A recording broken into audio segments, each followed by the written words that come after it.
Bismillahirrahmanirrahim. Assalamualaikum warahmatullahi wabarakatuh.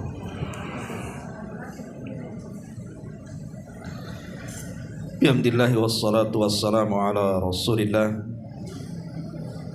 wa ala alihi wa sahbihi wa mawalah wa la hawla wa la quwata illa billahi wa ba'du. Alhamdulillah, segala puja dan puji hanya milik Allah Jalla fi'ula. Salawat dan juga salam kita hadiahkan kepada Rasul kita Nabi besar Muhammad sallallahu alaihi wa ala alihi wasallam. Kita lanjutkan kembali kajian kita, masih membahas tafsir singkat dari surah Al-Baqarah, dan kita masuk pada ayat ke-180. A'udzu billahi minasyaitonir rajim. Bismillahirrahmanirrahim. Kutiba 'alaikum idza hadara ahadakumul mautu in taraka khairanil wasiyah lil walidaini wal aqrabin bil ma'rufi haqqan 'alal muttaqin faman baddalahu ba'dama sami'ahu fa innama ithmuhu 'alal ladzina yubaddiluna innallaha sami'un 'alim. Faman khafa min musin janafan aw ithman fa aslaha bainahum fala ithma alaihi innallaha ghafurur rahim.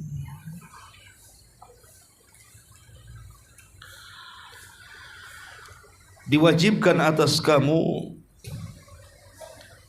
apabila hendak menjemput seseorang di antara kamu kematiannya,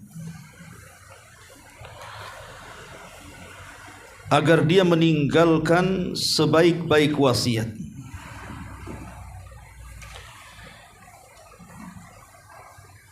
Terutama wasiat untuk kedua orang tua dan karib kerabat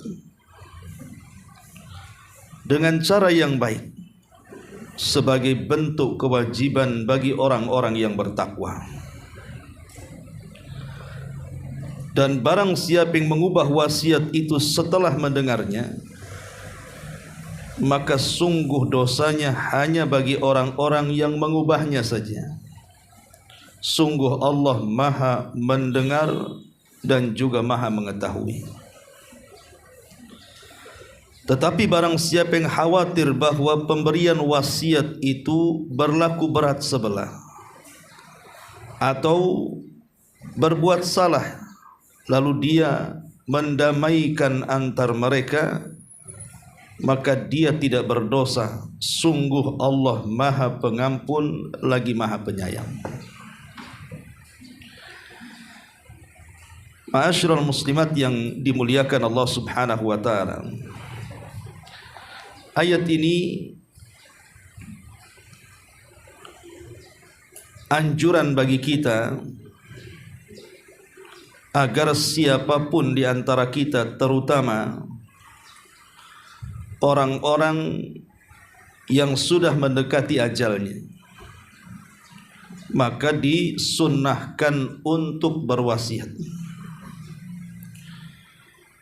Umpamanya seseorang itu sudah terlampau lama sakitnya, apalagi sudah ada vonis dokter bahwa biasanya penyakit yang seperti itu sudah tidak akan lama lagi, maka segeralah kemudian dia menulis wasiat yang baik untuk keluarganya.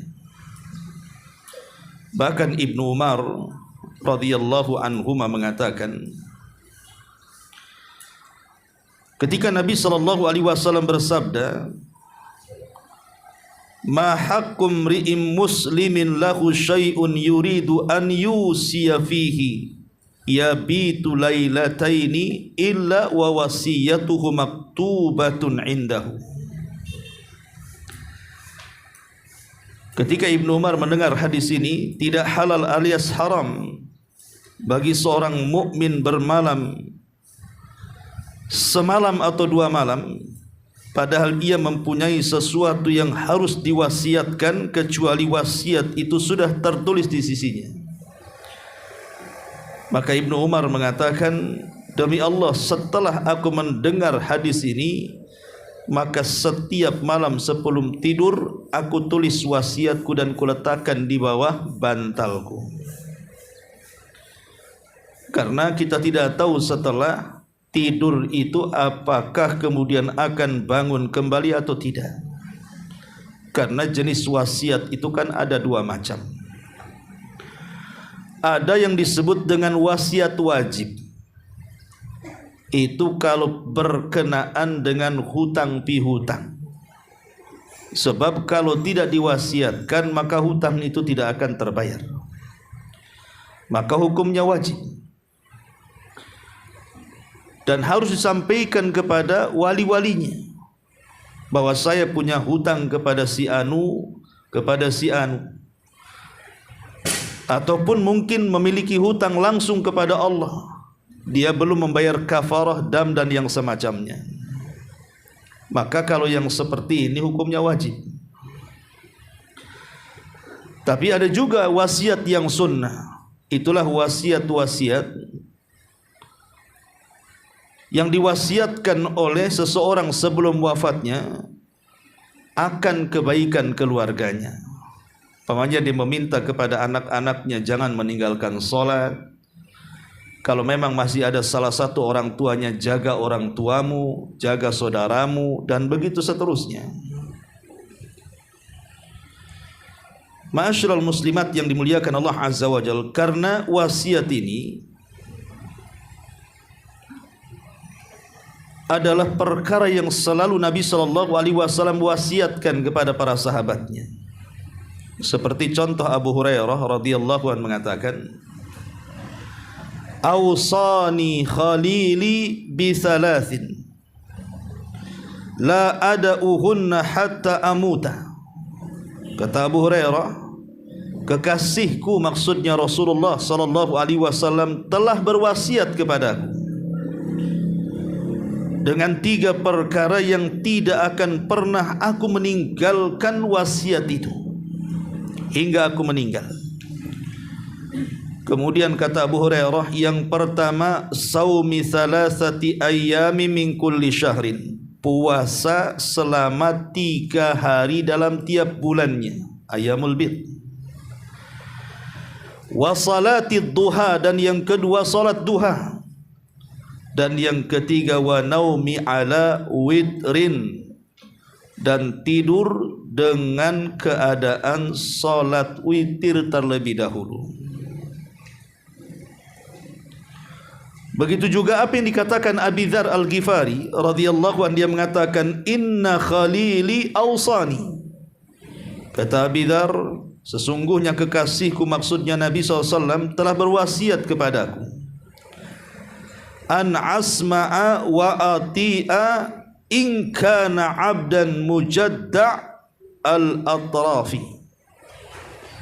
agar aku senantiasa mendengar, agar aku senantiasa taat kepada pemimpin walaupun dia budak yang sangat pesek hidungnya. Dari 2 hadis ini kita tahu bahwa wasiat itu budaya Nabi. Nabi selalu berwasiat, makanya akan terus dikenang oleh para sahabat wasiat-wasiat itu. Sama juga Bu, kalau ibu sebelum meninggal berwasiat dengan hal-hal yang baik, ditanamkan kepada anak-anak, nanti anak-anak ini kalau sudah besar, dia akan terngiang tuh dengan wasiat orang tuanya.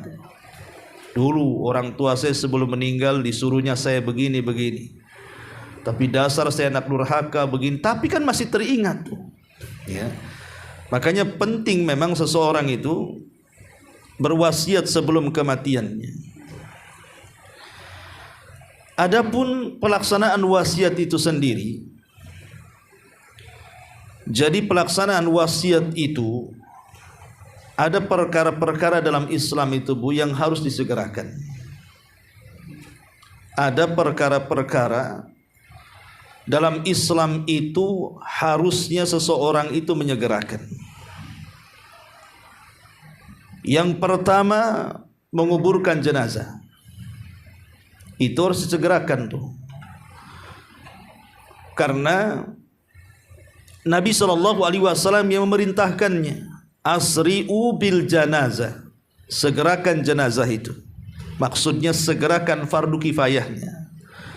Dari memandikannya, mengkafankannya, menyolatkannya sampai menguburkannya. Dan tidak baik jenazah itu dibiarkan sehari dua hari kemudian dikuburkan hanya karena menunggu karib kerabatnya yang datang. Karena bagaimanapun Rasul mengatakan kalau jenazah ini orang baik, maka kebaikan yang akan segera didapatkannya dalam kuburannya. Tapi kalau dia orang jahat, maka itu sama dengan meletakkan keburukan di rumahnya. Maka milih yang mana tuh? Kalau kita biarkan kita zalim kepada jenazah, harusnya dia mendapatkan kenikmatan dalam kubur dengan segera, kita tahan-tahan pula dalam rumah kita. Maka segerakan jenazah itu. Dan biasanya sebaik mungkin jenazah itu walaupun orang jauh, kuburkan di tempat dia meninggal. Rasul itu orang Mekah, lahir di kota Mekah, besar di kota Mekah, menikah di kota Mekah, diangkat jadi nabi pun di kota Mekah. Ketika hijrah ke kota Madinah, kemudian meninggal di kota Madinah, jasadnya tidak dibawa pulang ke Mekah, tetap dia dikubur di Madinah. Kenapa? Ini bentuk bahwa Islam itu syariat mudah, tidak mempersulit. Ini yang pertama. Yang kedua yang harus disegerakan itu, mengawinkan anak-anak gadis yang sudah kepingin menikah. Kalau ibu punya anak gadis, kemudian tiba-tiba mengutarakan dia ingin menikah, maka segerakan carikan jodohnya. Sebab kalau tidak dicarikan jodohnya, biasanya anak zaman sekarang takutnya dia nikah sendiri itu, Bu. Kan bahaya kalau nikah sendiri itu. Atau nikah lari, cemana ngejarnya lari-lari itu. Nah, ini kan masalah. Makanya Rasul mengatakan, idza ja'akum man tardawna dinahu wa khuluquhu fazawwijuh. Kalau datang anak muda melamar putri anda, baik agama dan akhlaknya, nikahkan saja dengan dia. Kalau tidak, akan terjadi permasalahan besar dalam hidupnya. Ini yang kedua, menyegerakan menikahkan anak gadis, apalagi di zaman syahwat dan fitnah di zaman sekarang. Yang ketiga, bertobat. Ini tobat ini harus disegerakan. Karena yang namanya manusia itu tidak terlepas dari perbuatan salah dan dosa. Sebagaimana Rasulullah mengatakan, kullu bani Adam khatta'un wa khairul khatta'ina tawwabun. Setiap anak Adam itu dipastikan banyak melakukan kesalahan, tapi sebaik-baik orang yang melakukan kesalahan itu bertobat. Artinya orang baik itu bukan orang yang tidak punya kesalahan. Tidak ada manusia yang tidak bersalah. Tetapi orang yang baik adalah orang yang kalau terjerumus kepada kesalahan, segera dia bertobat. Dan dosa-dosanya dijadikan pelajaran untuk masa depan. Karena manusia tidak tahu apakah dia akan hidup lama ataupun hidup sebentar. Sementara setiap hari dia melakukan kemaksiatan, maka bersegera bertobat itu adalah sebuah keharusan. Ini yang ketiga. Kemudian yang keempat, memberi makan para musafir yang kebetulan bertamu di rumah kita. Dan itu bagian daripada ikram adz-dzaifi, memuliakan tamu. Sebagaimana Rasul mengatakan, man kana yu'minu billahi wal yaumil akhir falyukrim dhaifahu. Barang siapa yang beriman kepada Allah dan hari akhir, hormati tetamunya. Dan tamu dikatakan tamu, hakikat tamu itu adalah seorang musafir. Kalau bukan musafir ya bukan tamu, ya bahasanya tamu. Tapi maksudnya yang punya hak, diberikan tempat tinggal 3 hari, diberikan makan 3 hari dan begitu seterusnya, itu tamu yang posisinya dia seorang musafir. Kalau tetangga saja bertamu enak kali dikasih 3 hari minum, makan, tempat tinggal. Ya, jadi ini yang keempat. Kemudian yang kelima, membayar hutangmu. Itu harus disegerakan. Jadi kalau seandainya kita punya hutang, kemudian sudah sampai tempo pembayaran, kemudian sudah ada uang, segerakan bayar. Dikhawatirkan kemudian uang itu terpakai oleh yang lainnya. Tapi masalahnya biasanya orang yang sudah terlilit hutang, walaupun dia sanggup bayar, itu ada orang-orang, bahkan mungkin kebanyakan, mengulur-ulur pembayaran biasanya. Ah nanti saja katanya kan. Ah nanti saja. Makanya kenapa Nabi SAW berdoa dalam setiap salatnya, Allahumma inni a'udzubika minal ma'tham wal maghram. Ya Allah, aku berlindung kepadamu untuk jangan terjerumus kepada perbuatan dosa ataupun hutang. Jadi salah satu istri Rasul bertanya kepada Rasul, Rasul, kenapa engkau selalu berdoa dengan doa itu sebelum salam dalam salatmu? Maka Nabi mengatakan, ya, karena orang yang berhutang itu idza haddatsa kadzab wa idza wa'ada akhlaf. Kalau dia bicara suka dia berdusta. Kalau dia janji pasti meleset tuh janjinya. Itulah akhlak orang yang tak mau bayar hutang. Makanya penting membayar hutang ini. Segerakan. Jangan sampai kemudian kita mati dalam posisi hutang itu masih berada di pundak kita. Karena hutang itu akan mencegah kita mendapatkan tempat mulia di sisi Allah. Atau hutang itu yang menjadikan tercegah kita tidak diapa-apakan dalam kubur itu. Tidak, ya selamat tidak jelas, tak selamat pula tak jelas. Akhirnya tergadai dengan hutangnya. Kemudian juga yang keenam, membagi waris. Itu tidak boleh ditunda-tunda. Membagi waris itu, karena madaratnya besar, Bu. Gara-gara waris tertunda, kemudian salah seorang dari ahli waris meninggal dunia, akhirnya jadi perpecahan. Karena begini, Bu, mungkin ada orang yang meninggal, kemudian meninggalkan ahli waris 5 atau 6 orang. Yang 6 ini setuju untuk dibagikan, yang 2 pula banyak alasan. Ah sayang dijual, ini kan peninggalan orang tua. Ah sayang nanti saja, toh juga semua punya pekerjaan yang layak. Bukan masalah itu. Yang namanya manusia itu pasti ada waktu-waktu di mana mungkin dia seret ekonomi. Umpamanya awalnya dia usahanya bagus-bagus saja, 2-3 tahun mulai dia seret ekonominya. Kan dia butuh biaya tuh. Sementara 2 orang tadi yang menahan-nahan, nanti saja itu peninggalan orang tua, dia sudah berbuat zalim tuh, yang harusnya dia menikmati harta warisnya, tapi tertahan gara-gara 2 orang ini, akhirnya dia hidup seperti itu kan, tersiksa jadinya. Maka segerakan tuh waris, ya, bayar hutang lah, termasuk juga yang kita bahas di sini.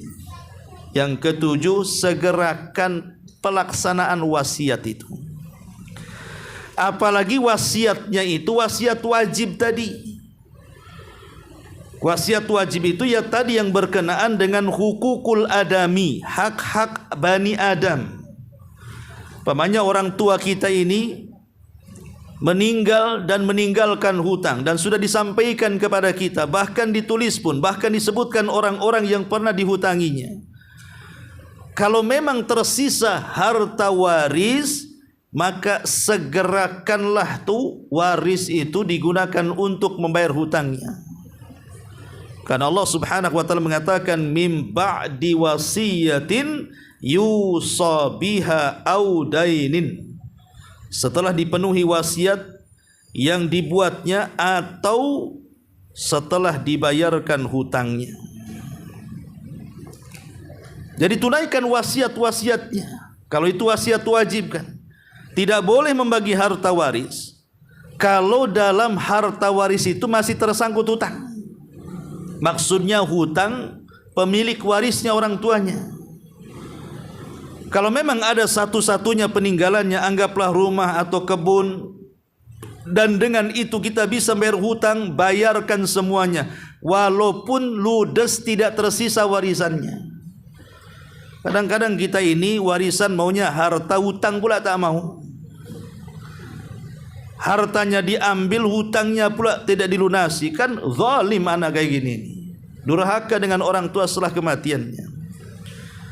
Menangis itu awal meninggal saja, nanti 2-3 hari mikir, wah banyak juga hutang orang tua saya. Kalau saya bayarkan tak dapat apa-apa. Bagus tak usah dibayar saja katanya. Lah ini kan kezaliman apalagi itu? Durhaka apalagi seorang anak kepada orang tua. Makanya dalam ayat ini Allah Subhanahu wa taala memerintahkan kepada kita untuk berwasiat dan menunaikan wasiatnya. Di sini Allah Subhanahu wa taala mengatakan kutiba alaikum idza hadara ahadakumul maut. Kutiba diwajibkan. Alaikum atas kalian idza apabila hadara mendekati ahadukum salah seorang di antara kalian al mautu kematian, menunjukkan dekatnya ajal. Kalau sudah dekat ajal, pamannya ibu punya orang tua nih, nafas sudah terengah-engah, ingatkan, bisikkan di telinganya, Bu, Pak, ada enggak wasiat yang diwasiatkan kepada kami anak-anaknya? Kalau masih bisa bicara, ya. Takutnya sudah tidak bisa bicara, apa yang mau diwasiatkan?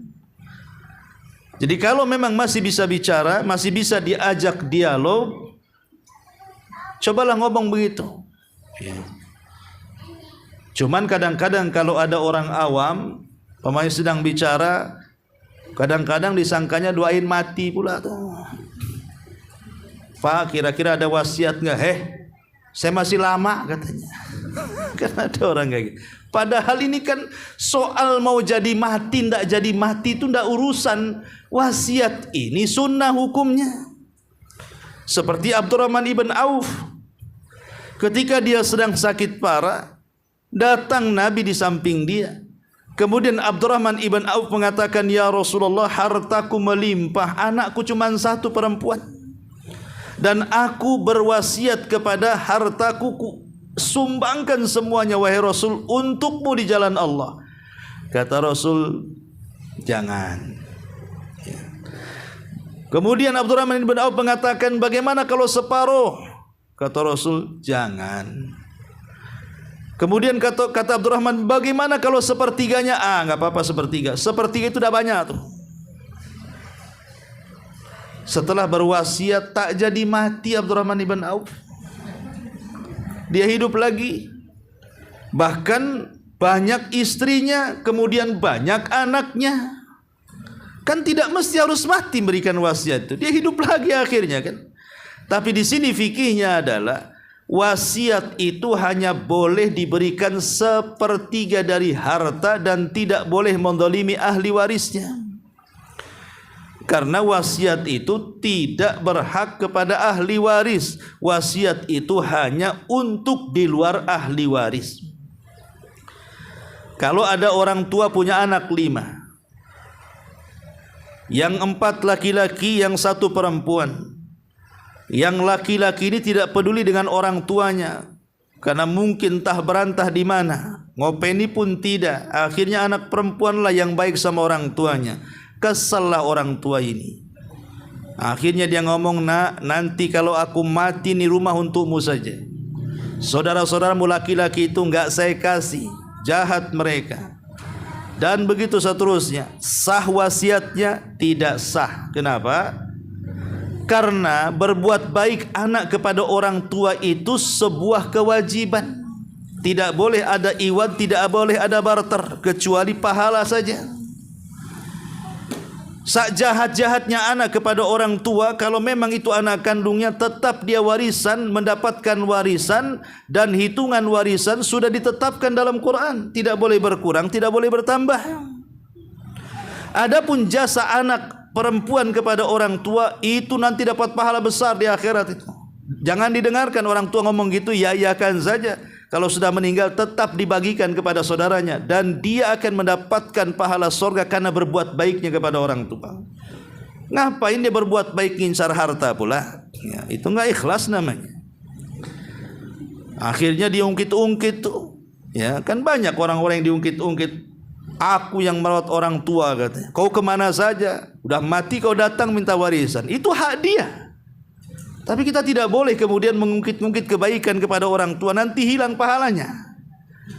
Nah, jadi di sini wasiat itu hanya berlaku kepada selain ahli waris. Kata Nabi SAW, la wasiyata liwarisin, tidak ada wasiat untuk ahli waris. Karena ahli waris itu sudah ada catatan hitungannya dalam Quran. Si fulan dapat sekian, si alan dapat sekian, dan begitu seterusnya. Ya. Kemudian di sini Allah mengatakan, in taraka khairanil wasiyah. Kepada siapa wasiat pertama? Lil walidaini wal aqrabin. Kita tidak boleh memberikan wasiat kebaikan itu kepada orang lain sebelum keluarga. Dahulukan keluarga wasiat itu sebelum orang lain. Umpamanya kita selaku anak mau meninggal dunia nih, karena sudah diponis mungkin kanker stadium 4 atau apa kan begitu. Ini nggak akan lama lagi nih, ginjal dah ganggal, jantung dah macam-macam, pasang ring sampai ring tinju masuk situ. Umpamanya. Jadi kalau seandainya dia sudah dekat-dekat nih, orang tuanya masih hidup, saudara-saudaranya masih hidup, maka berwasiatlah untuk orang tuanya. Dan berkata kepada saudara-saudaranya, kalau saya mati saya ada harta, tolong bawa orang tua saya haji, ya. Tolong rawat orang tua saya. Seperti itu, ya. Atau kalau tidak ada orang tua, ya kerabat-kerabatnya. Jangan wasiat itu ditujukan kepada selain keluarga dulu, kecuali dia tidak punya keluarga. Makanya di sini Allah mengatakan lil walidaini wal aqrabina bil ma'ruf haqqan 'alal muttaqin, itu kewajiban bagi orang-orang bertakwa. Kemudian Allah mengatakan faman baddalahu ba'dama sami'ahu, siapapun yang mengubah-ubah wasiat setelah dia mendengarnya. Enggak boleh merubah-rubah wasiat. Umpamanya ada orang yang akan meninggal, kemudian ada anak-anaknya entah 3 orang mendengar wasiatnya, yang lain pula tak mendengar. Kemudian karena ada hal-hal yang tidak setuju, dia mulai merubah tu wasiatnya. Anak-anak yang lainnya tidak tahu, yang tidak mendengar ketika hadir di situ. Itu tidak boleh dirubah-rubah. Itu khiyal namanya. Jadi di sini Allah ancam barang siapa yang mengubah-ubah wasiat itu setelah dia mendengarnya, maka sesungguhnya dosanya hanya bagi orang yang mengubahnya. Sungguh Allah Maha mendengar lagi Maha mengetahui.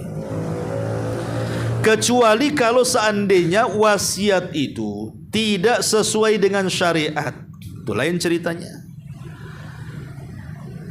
Makanya ayat selanjutnya, faman khafa min musin janafan. Tetapi barang siapa yang khawatir bahwa pemberian wasiat berlaku berat sebelah di sini, atau berbuat salah kan itu, fa aslaha bainakum fala itsma alaihi, maka tidak mengapa kemudian saling mengislah satu dengan yang lainnya. Umpamanya tertulis sebelum meninggal, orang tua mengatakan, anak rumah ini saya infakkan untuk panti asuhan, sementara tidak ada rumah kecuali rumah itu saja, dan sudah ditulis. Akhirnya anak-anaknya membaca tuh. Lah ketika membaca wasiat itu, maka anak-anaknya ngomel-ngomel sama orang tuanya. Udah mau mati pun buat ulah katanya. Nanti kalau mati pula kami mau tinggal di mana? Ya. Jadi boleh kita ini kemudian meluruskan wasiat. Tidak boleh wasiat seperti itu. Kalaupun harus wasiat, ya sepertiga harta saja kan begitu. Nah, jadi yang seperti ini yang harus diluruskan. Kalau memang nampak wasiatnya kok lain, kok berat sebelah, kok ada yang salah, nah itu boleh diluruskan tuh di sini. Makanya Allah mengatakan, fa aslaha bainahum, boleh seseorang itu mengubah wasiat tadi yang sudah ditulisnya. Dan tidak ada dosa karena memang harus diluruskan. Kalau memang salah wasiatnya diluruskan lagi itu. Justru kalau tetap dilaksanakan wasiatnya berdosa dia. Innallaha ghafurur rahim. Maka Allah Maha Pengampun lagi Maha Penyayang. Ma'asyiral muslimat yang dimuliakan Allah Subhanahu wa taala. Kalau kita melihat sejarah-sejarah ulama salaf, ibu ya, wasiat ini kalau itu wasiat yang baik, itu akan membawa berkah kepada keturunannya. Contoh umpamanya kisah dialognya seorang khalifah namanya Abu Ja'far Al-Mansur dengan seorang alim ulama di zamannya namanya Muqatil ibn Sulaiman. Jadi Khalifah Abi Ja'far Al-Mansur ini meminta agar sang imam, sang ulama di zamannya Muqatil ibn Sulaiman datang ke istana. Maka datanglah Imam Muqatil ke istana Abu Ja'far ibn Sulaiman. Kemudian Abu Ja'far ibn Sulaiman mengatakan, "Ya imam, aku perlu wasiatmu, aku perlu wejanganmu, aku perlu nasihatmu. Wa'idna, berikan nasihat dirimu kepada kami." Maka Al-Imam Al-Muqatil mengatakan, "Ya Khalifah, apakah wejangan yang aku akan sampaikan sesuai yang aku dengar atau sesuai yang aku lihat?"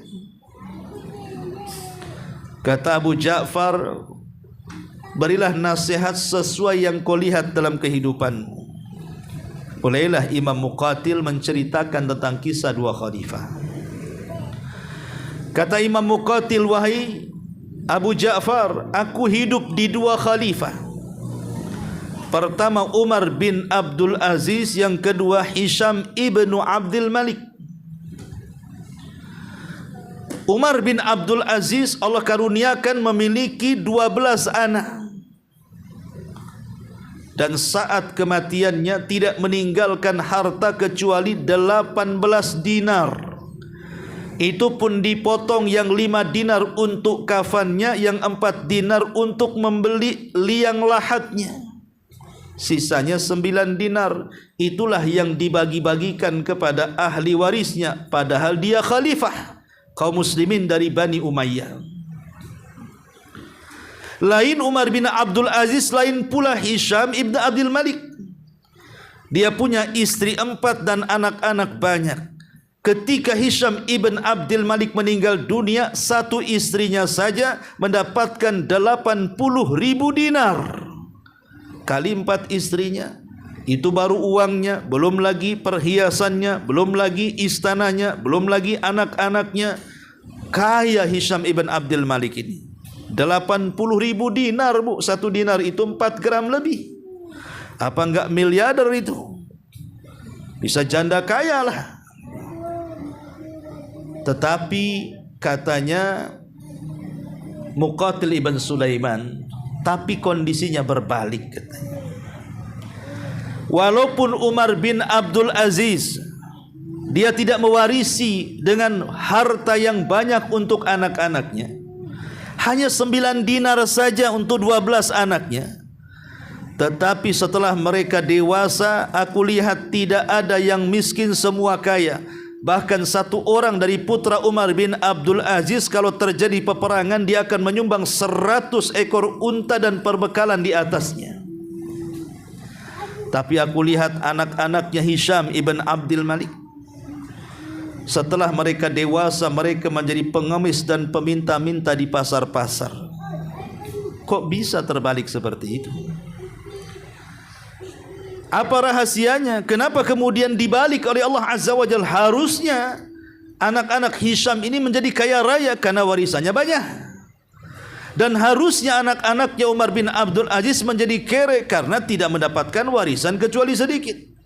Tapi Allah balik kondisinya. Kenapa? Karena wasiat. Umar ibnu Abdul Aziz saat meninggal dunia, dia kumpulkanlah seluruh keluarga dan anak-anaknya. Kemudian Umar bin Abdul Aziz meminta kepada putra-putranya, usikum bitaqwallah, aku wasiatkan kalian agar jangan tinggalkan takwa, karena hanya dengan takwa inilah kehidupan kalian akan dijaga. Shadaqallahul azim. Wa man yattaqillaha yaj'al lahu makhraja wa yarzuqhu min haitsu la yahtasib. Siapapun yang bertakwa kepada Allah, Allah carikan jalan keluarnya dan akan diberikan rizki dari arah yang tidak disangka-sangka. Itulah yang terjadi kepada putra-putranya Umar bin Abdul Aziz. Dia pegang tu wasiat ayahnya. Dia berusaha sepanjang hidupnya dipegang wasiat ayahnya, melaksanakan kewajiban kepada Allah, meninggalkan larangan-larangan Allah, terus mengasah otak mereka dengan ilmu agama sehingga sebagian mereka menjadi ulama dan menjadi orang kaya raya. Sementara Hisham ibn Abdul Malik tidak ada wasiat sedikit pun kepada anak-anaknya, hanya mewarisi harta benda saja. Akhirnya tidak ada wasiat yang berguna bagi hidupnya. Yang namanya harta itu bisa pasang bisa surut, bisa melimpah dengan kekayaannya, bisa juga dicabut dengan kekayaannya. Bukankah Allah yang mengatakan watilkal ayyam nudawiluha bainan nas? Namanya hari itu diputar-putar. Kalau soal harta itu kadang di atas, kadang di bawah, kadang muncul, kadang tenggelam, dan begitu seterusnya. Nah, ini sebuah percontohan di mana wasiat baik dari orang tua itu akan membawa berkah bagi anak-anaknya tadi. Ya, makanya nggak apa-apa dari sekarang, Bu, ngomong sama anak-anaknya. Nanti kalau ibu sudah tidak ada lagi, tolong ya, jangan lupa belajar, jangan lupa sholat. Kau harus jadi ulama, gantikan tuh Abu Umairah di Al-Qadir itu. Kan gitu umpamanya. Jadi intinya bahwa, dan nggak apa-apa walaupun anaknya emang Umi mau mati apa? Enggak masalah. Wasiat itu kan terus diulang-ulang. Tapi wasiat yang baik maksudnya. Jangan pula wasiat-wasiat itu hanya keduniaan saja. Punya anak gadis, nah kalau Umi meninggal cari pasangan yang kaya raya ya. Biar nggak belangsak hidupnya katanya. Itu kan urusan dunia.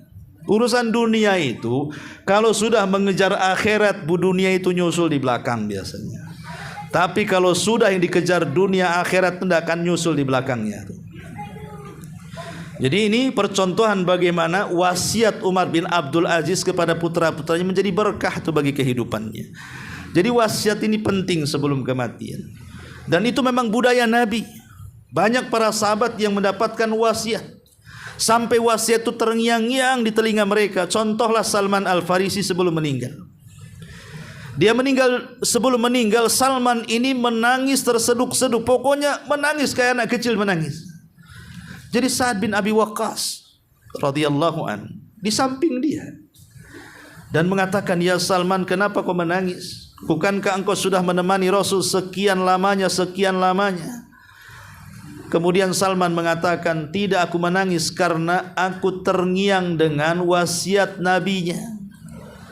Dengan wasiat Nabi Muhammad SAW kepada aku. Jangan-jangan aku masih belum mampu melaksanakan wasiat itu." Itu sebelum wafatnya itu terngiang tuh. Jadi Sa'ad bin Abi Waqqas mengatakan, jangan-jangan aku juga sama katanya.